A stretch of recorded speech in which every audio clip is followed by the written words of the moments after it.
I actually began teaching boxers or teaching guys to box and training when I was 16 years old while I was still boxing myself. And then later on, after winning the National Golden Glove Championship, I went to the Kronk Recreation Center to train my brother James. And James won the Golden Gloves that year. Then the next year, James won the Golden Gloves. And they asked me would I be the main coach at the Kronk Gym. Though he never fought professionally, Emanuel Steward became one of the most identifiable figures in the boxing cult. He leaves us as the most decorated trainer in the history of the sport, having worked with 41 world title winners in a career that spanned more than 40 years. He carved out his legacy in this basement gym in Detroit's Kronk Recreation Center, where in the 1970s, under Steward's guidance, one of the most celebrated amateur programs in the history of the sport emerged. His 1971 Kronk team featured 7 Golden Gloves champions and began the legend of a culture that would become one of the most recognized gym brands in boxing history.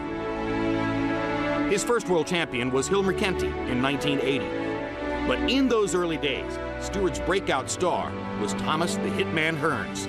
And together, they would engage in some of the most memorable showdowns of a generation. There has been no boxing at all, just fighting here. This is still the first round.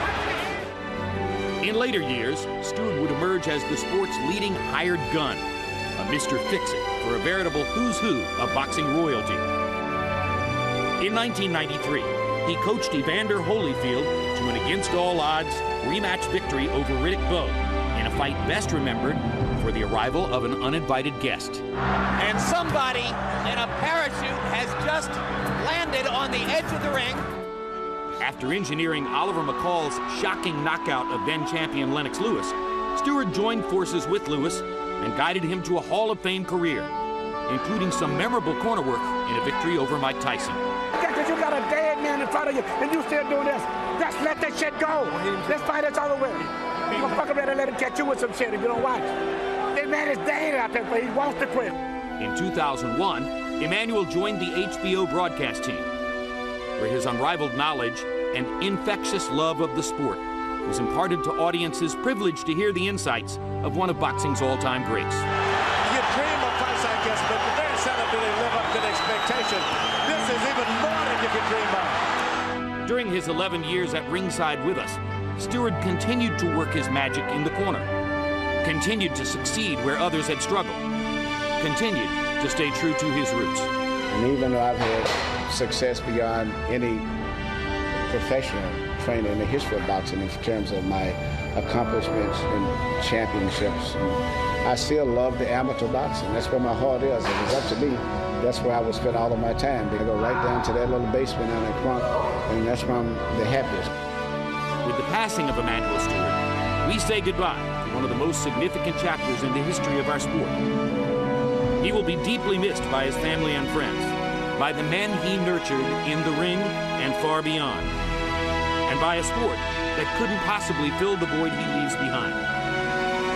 And for those of us here at HBO who knew and loved Emanuel Steward, ringside will never be quite the same.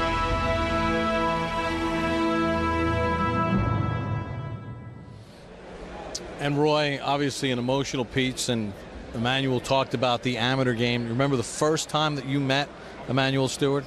Yeah, the very first time I met Emanuel Steward was after the 1988 Olympic Games. He was one of the guys, the first guy to come to Pensacola to sign me as a professional fighter. Had a contract that I totally was in agreement with.